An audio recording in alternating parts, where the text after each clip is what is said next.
So good morning everyone. Hi, how are you? I hope you all are fine at your places. Since you all know that we were doing chapter number 1 and we are almost on the verge, we are almost on the brink to complete this particular chapter, right? And as usual, I'm going to share my screen with all of you. All right. So here I go. Here I go.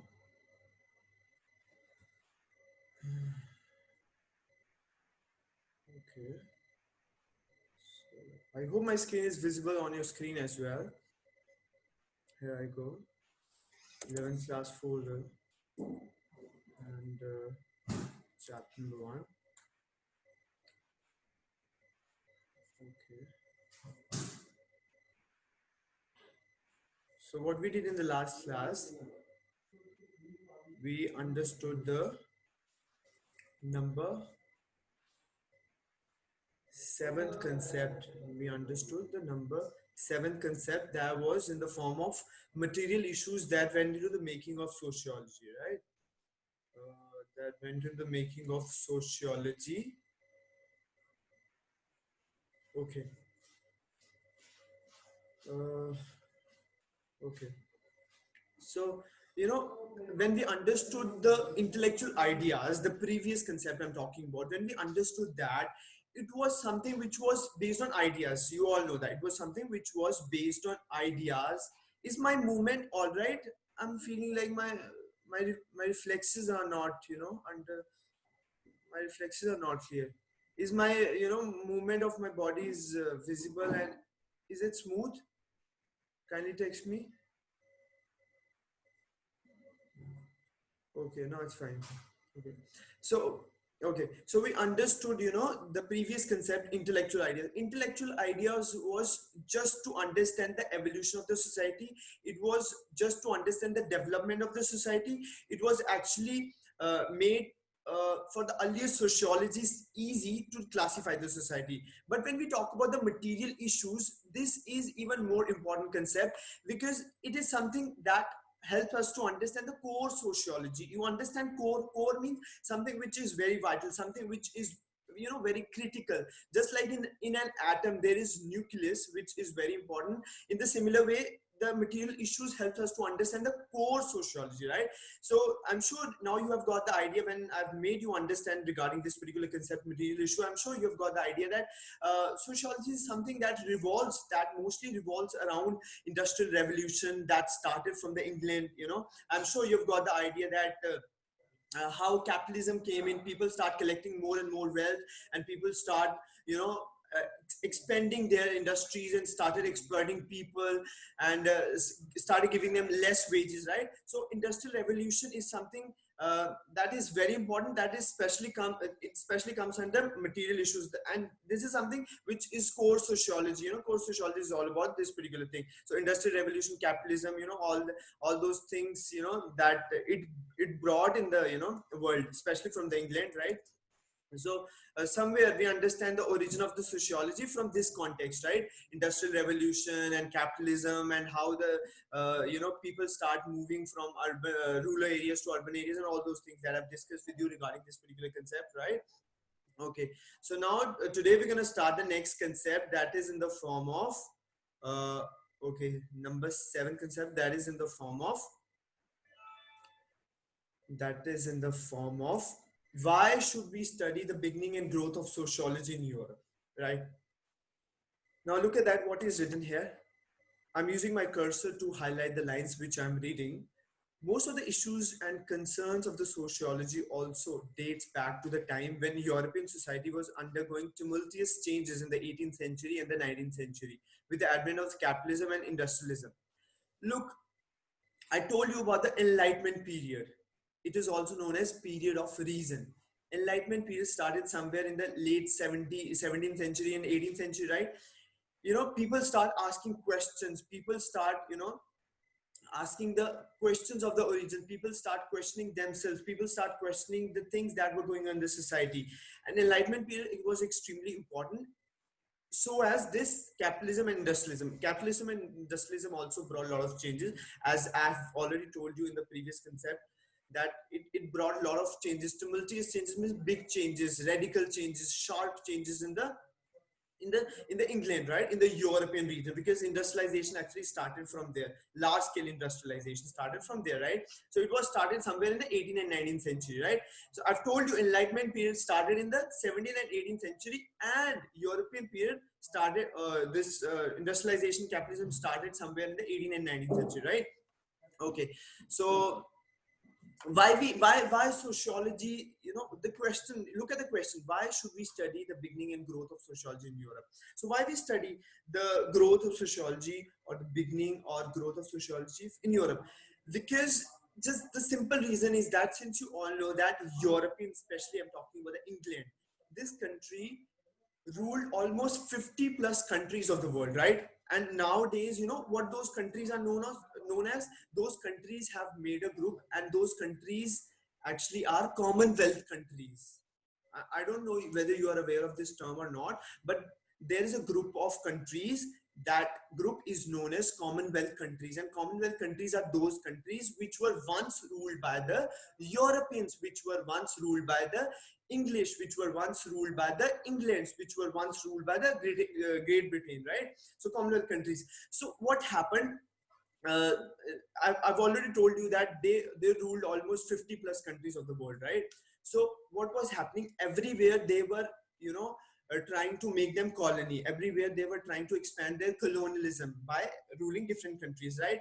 So what was happening at that particular time? It was only because of the industrialization capitalism, because the industries that were going on in England, the capitalism that was, the capitalism as a social system that was started there in England, they wanted to collect more and more wealth, and they wanted to run their factories, they wanted to run their industries on large basis. They wanted to get most production out of their industries, and for that they were searching for the raw materials, they were searching for the resources, and where they were where they would get all those resources. They were getting all those resources from India and from many countries where they ruled, right? I'm just giving you the example of India, since we are Indians, right? So that's the reason I'm telling you. So they occupied many countries of the world in order to facilitate, in order to expand their capitalism, in order to expand their industrialism, right? So what happened? The entire world, or the countries that were actually under the rule of Britishers, were facing the same problems, there because there was one thing that was common at that particular time. Where the Britishers were ruling the entire world, there is one thing that was common at that particular time. And what was that common thing? That common thing was, everyone was, under the flood of, under the influence of industrialism, under the influence of Britishers. So there was one thing that was common at that particular time, and the issues also became common, since industrialization, capitalism gave rise to colonialism. You all know that. So everywhere in the world, people were facing same problem. So who is going to study that problem? The need to study that particular problems was felt, and that need was actually fulfilled by this particular subject. That's the reason we always, understand sociology from the European context. That's the reason we always say that we study the beginning and growth of sociology in Europe, right? I'm sure now you've got the idea that why should we study. Look at the question of the, number 8 concept, that why should we study the beginning and growth of sociology in Europe? The simple reason is that Europeans were influencing the entire world. Europeans ruled everyone, almost 50 plus countries, and those countries are nowadays known as Commonwealth countries, right? I've given you a recent data. So everyone was, under their influence, and because they wanted to get more and more resources, right? They used to export, many things from different countries to their countries, like cotton and jute and indigo, all those things were there that they were exporting to help or to facilitate the process of industrialization. So everywhere in the world, we were facing the same problems. When problems came in the society, then we go to the subject. And what is that subject? That subject is sociology, right? So I've given you a lot of explanation regarding this particular concept. So let's read something about this. Okay. So most of the issues and concerns of the sociology also date back to a time when European society was undergoing tumultuous changes in the 18th and 19th century. I'm sure now you understand this. The advent of capitalism and industrialism, many of the issues, remember that what I'm saying, many of the issues that were raised then, for example, urbanization or factory production, are pertinent means related to all modern societies, even though their specific features may vary. Indeed, Indian society with a colonial past and incredible diversity is distinct. The sociology of India reflects this. Now look what this particular statement means. There was one common thing at that particular time, and that was colonialism. And colonialism came because they wanted to increase or expand their industrialism. They wanted to, I'm talking about the Europeans, they wanted to expand their expand this capitalism, right? But uh, since there was one common thing, but we can't say that India was, totally because of the industrialization. India was existing totally because of the capitalism. India was totally existing because of the colonialism. Although colonialism brought a lot of changes in India, but we had our own culture, right? We had our own diversity. The diversity that is there in India is something that you are not going to find anywhere in the world, right? We have diversity. I've already told you that India is a pluralistic society where we have got diversity in language, we have got diversity in caste, we have diversity in terms of race, we have diversity in terms of ethnic terms, we have diversity in terms of languages, and many other things, that brings a lot of diversity in India. So by this line, when we say that the sociology of India reflects this, so this means that we understand this particular, what I'm telling you. So we understand the sociology from colonial context also, and from the Indian context also, because we have got a little bit of different culture from the Europeans, right? So this is what this particular topic actually means. Basically, this was actually telling us that the growth of sociology is basically understood from the European context, and why I've already told you that. If this is so, why focus on the European? Why is it relevant to start there? The answer is relatively simple. So why is it relevant to start the growth or beginning of the sociology from Europe? The answer is relatively simple. For our past, our Indians is closely linked to the history of British capitalism and colonialism. Capitalism in the West entitled worldwide expansion. I've discussed, a lot about this. That we have, Britishers have already influenced us a lot, because we were the colonies of Britishers, right? Britishers ruled us for almost 150 plus years, right? And the second reason is that capitalism in the West entitled a worldwide expansion. I've already told you that the Britishers, in order to facilitate, in order to expand, in order to expand their capitalism, they did worldwide colonialism, and you all know that they did worldwide colonialism. Okay, then okay, and these are the some things, that are mentioned in this particular box. Now in this particular box, there is one thing that is mentioned: capitalism and its global but uneven transformation of society. Now I'll just give you the summary that what this particular uh, box wants to say, what this box, helps us to understand. Basically, in this box, what is mentioned, it is mentioned that many Indians, or many people who were under the rule of Britishers, were actually taken to the different countries. For what? For labor work, right? Many Indians, about, look at that, between 17th and 19th century, almost 24 million is almost 2.5 crores, right? So almost many people, 24 million, were taken to the different countries of the world. Why? Because Britishers were expanding their industries. Britishers wanted laborers. Britishers wanted some people who could work for them. So they shifted many people to different regions of the world, and that's how they expanded their colonialism, right? So this particular paragraph generally means all those things, right? So the institution of slavery, they were made slaves, and uh, and many of them survived, but many of them died also. So this was not a good treatment that was being done at that particular time with the, with all those people around there, right? I'm sure you are understanding. So now moving on to the next concept, right? That is in the form of, I'm sure you have understood the number. number 8 concept that I wanted to discuss with you right now. I'm gonna move to the next concept that is in the form of ninth, right? Ninth part we're gonna discuss. But before I start this ninth point, kindly text me if you are understanding what I'm trying to make you understand. Kindly text me, because I just can't move forward. As I've already told you that I just can't move forward unless you understand things, right? So kindly text me if you're understanding. I'm not just confining to your textbook, right? I'm just trying to be more. I'm just trying to be, articulate things as much as I can, right? So kindly text me. Kindly text me.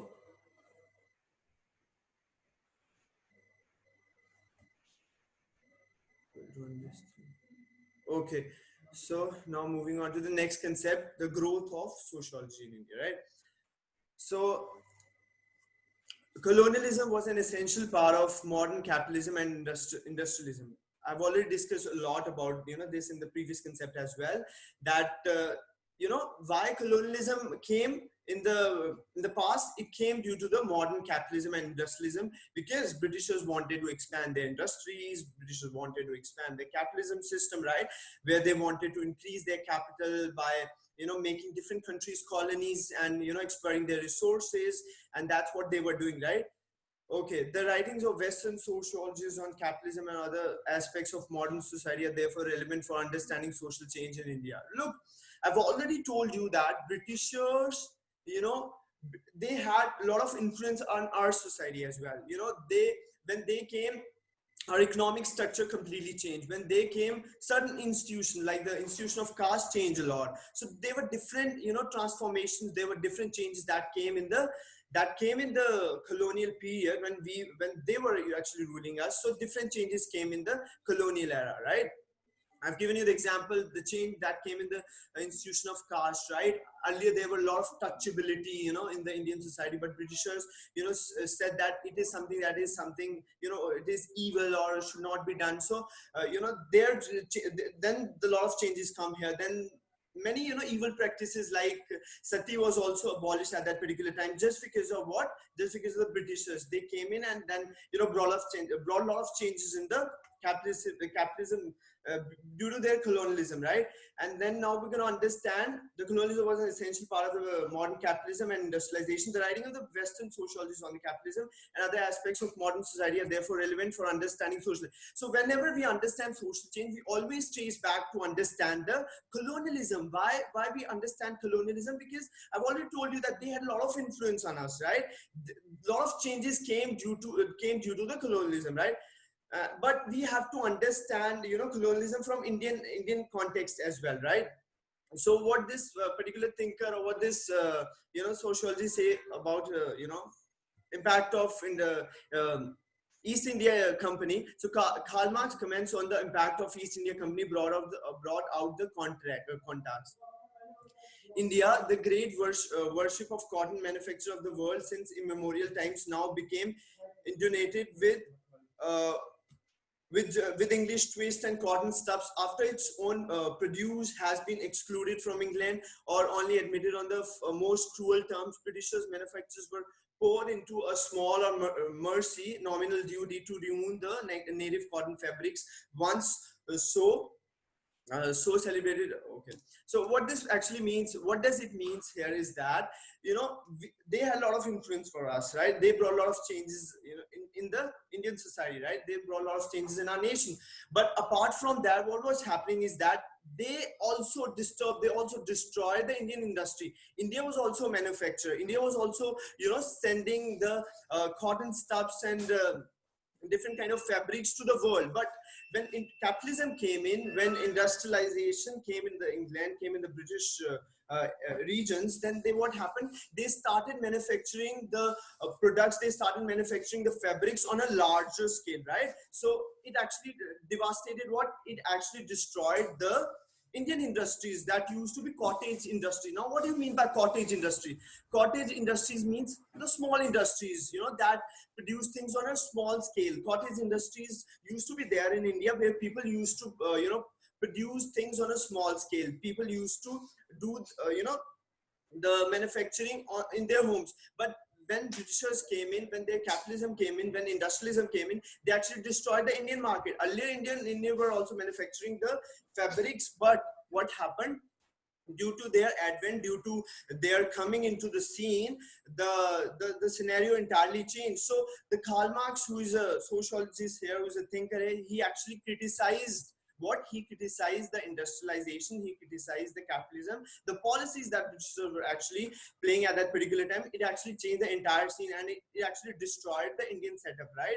So positives were there, so negatives were also there. So we see, both the aspects of the Britishers that came in India, right? So that's the reason we understand the growth of this subject from both the aspects, from positive aspects as well, and from negative aspects as well, right?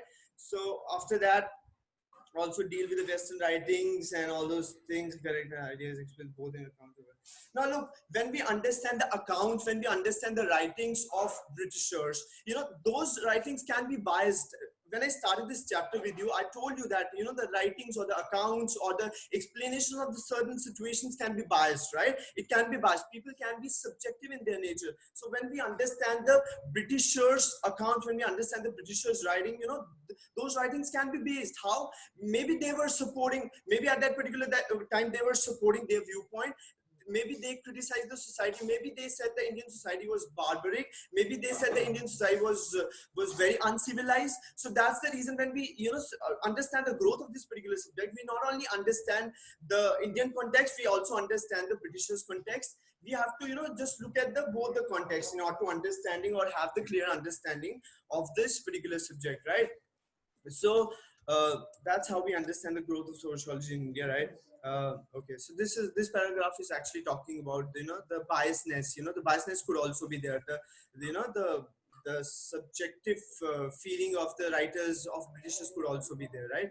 For many of the Indian society was a contrast to the Western. We just take for example. So so what they used to say, Britishers used to say that. Look at that, what is it in here? Village was understood and portrayed as unchanging. So what they used to say that? They used to say that villages are something that are, that are very rigid, that are not flexible.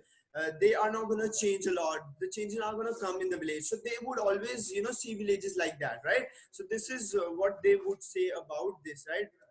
So Western writers saw in the Indian village renewal or revival. So what they used to say that Indian society was the infancy of society. Now, what do you mean by infancy? Infancy means something which is, infancy is beginning. When a child is there between 0 to 2 years, we call that child as infant. So the early stage of a child is what infancy is all about, right? So Britishers used to say Indian society as the infancy of society, means very beginning of the society, right? That's what they used to say, right? Why they were saying that this particular thing? Because they were saying India as something that European used to be like before industrialization. Europeans used to be like very simple and big, very simple and I would say very simple society before industrialization. So they were actually seeing or observing the Indian society as a very very simple or very a society that is somewhere in their infancy stage, somewhere in their uh, beginning stage, right? They saw the 19th century. Oh, look at that, what is written here? They saw the 19th century India, the past of European society, right? So this is what I wanted to tell you. So they saw the 19th century India. So whatever they were observing in the India in the 19th century, they were saying that it is something which is like past of European countries or past of European society. That's the reason they said India is just the beginning of the society, But it was actually insulting for the Indian society. It was something which was, which was humiliating Indian society because how you can say that they were insulting or humiliating in society? There is simple reason we can understand. We have got our own Ayurvedic system, medicinal plants. We had our own culture, and we had our own Vedas. We had our own religious writings. So they you know uh, they discarded all those things, the previous culture that we had. They were saying that India is just a new society, and they are going to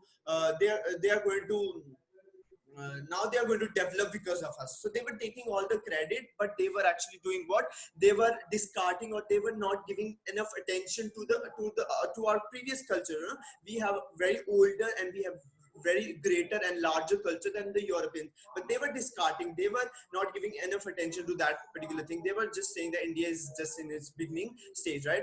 Yet another evidence of the colonial heritage of countries like India, the distinction often made in sociology and anthropology. Standard Western. Okay,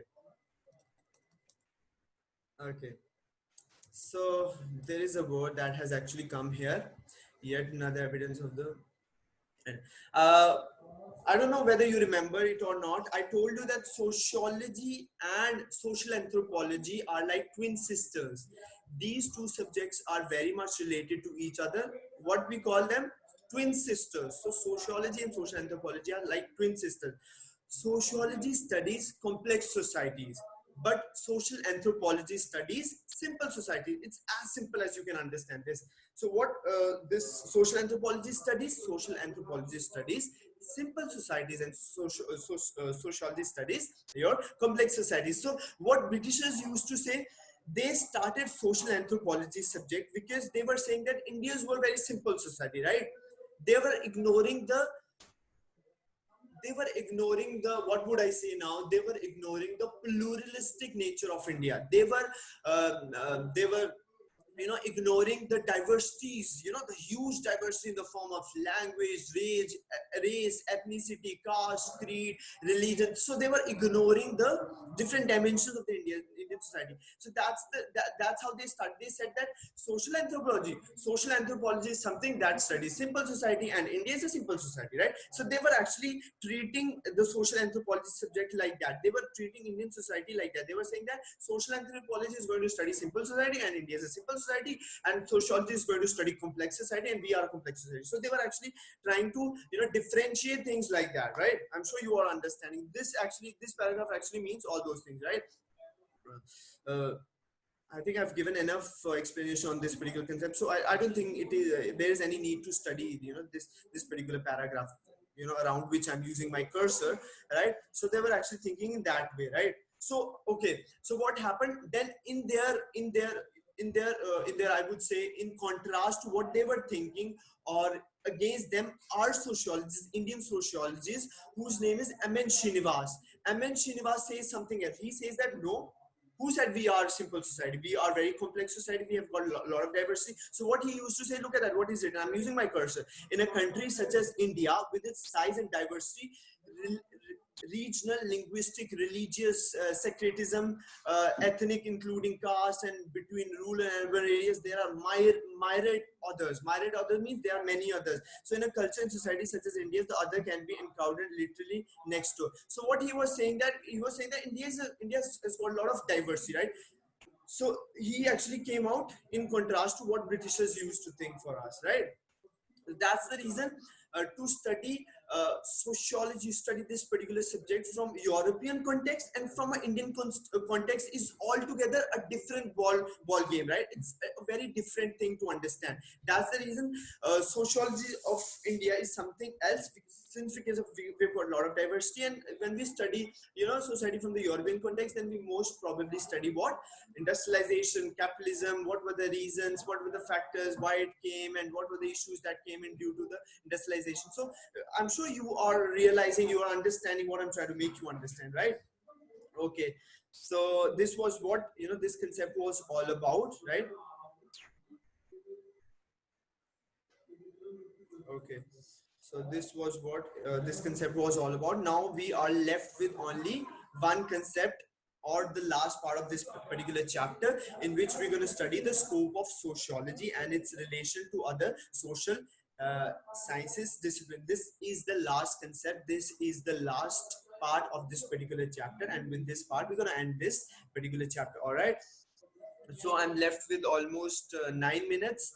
Let's have a little bit introduction. Let's have a little bit understanding of what this particular part says, or what this particular concept says, right? So what it says is that, okay, the scope of, okay, now what is scope, right? Scope means limit of something. Scope means your field of something. To what extent this subject goes, to what limit this subject goes, to what arena, to what domain, to what area. There are n number of words that I can use for this particular word scope. Scope means, uh, to what extent this subject goes and studies the society, right?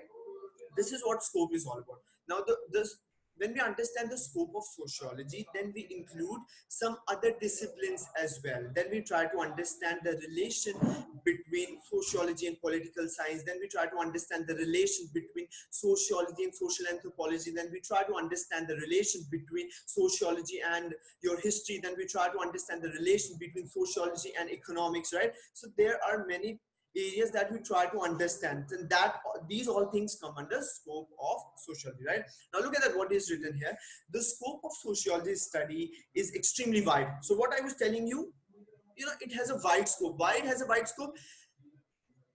Society exists everywhere, individuals exist everywhere, right?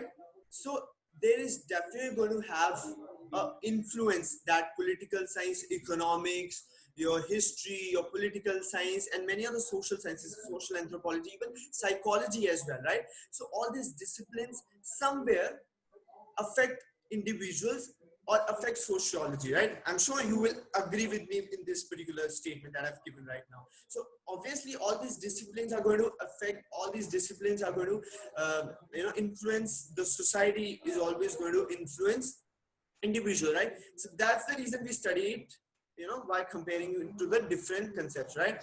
So that's the reason I'm telling you the scope of sociology study is extremely wide, right? It can focus its analysis of interaction between individual, such as that of shopkeeper with a customer, between teachers and students, between two friends or families. It can likewise focus on the national issues, environment, all those things, caste conflict, or the effect of state policies on forest rights, or the debate of or independence, or the extreme global. Okay, now how we can understand that the scope of this particular subject is wide? How we can understand this? I've already told you that it studies almost different disciplines, because every discipline is going to affect the individuals, ultimately society, right? That's the reason we understand the scope of sociology in a very wide sense. Look, it studies, the range of the scope of this particular subject varies from very bottom to the top approach. How? It studies the relation between a shopkeeper and customer.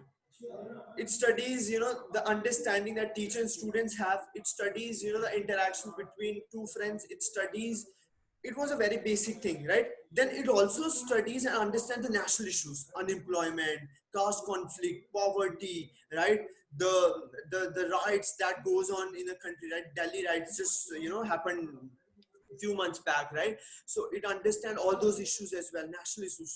So just understand that this particular subject just it has just gone from a very basic thing to the national issues, right?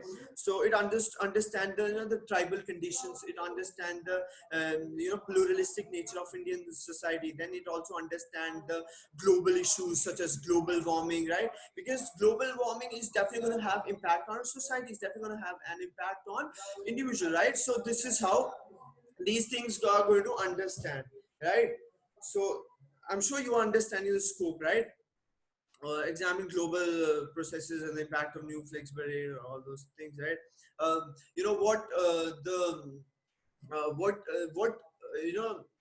I can give you an example of what the social media has actually done for the Indian society, how it is helpful to highlight any issue. So it understands the social media as well. It understands the influence of technology that has actually come on us, right?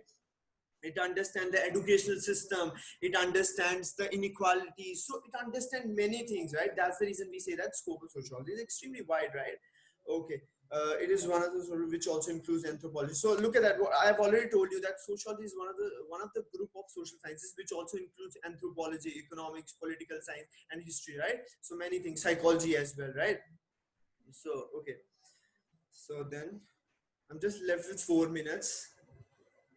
The countdown is going on actually in front of me. Okay, so now we are just left with this particular concept, and in the next class, what we're going to understand now, we're going to understand its relation with the economics. We're going to understand its relation with political science. We're going to understand its relation with you know Anthropology, we're going to understand its relationship with your history and with psychology as well, as you can see it on your screen, right? So we're going to understand all these things, right? And social anthropology as well, right? And that will be the end of this particular chapter, right? So I think the time has come to say you goodbye, because now we don't have much time for this class left. So okay, so kindly text me if you have understood what I've taught you today, right? Kindly text me.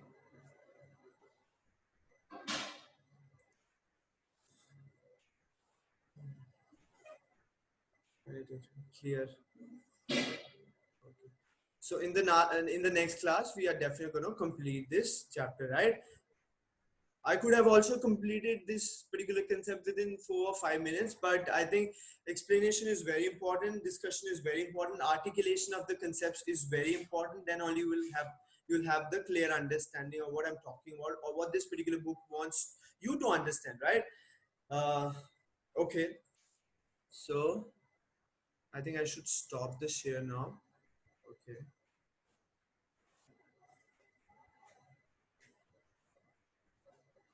okay. So so until then, take care all, stay safe, stay at home, and utilize your time, study hard, right? And God bless you all. Bye bye.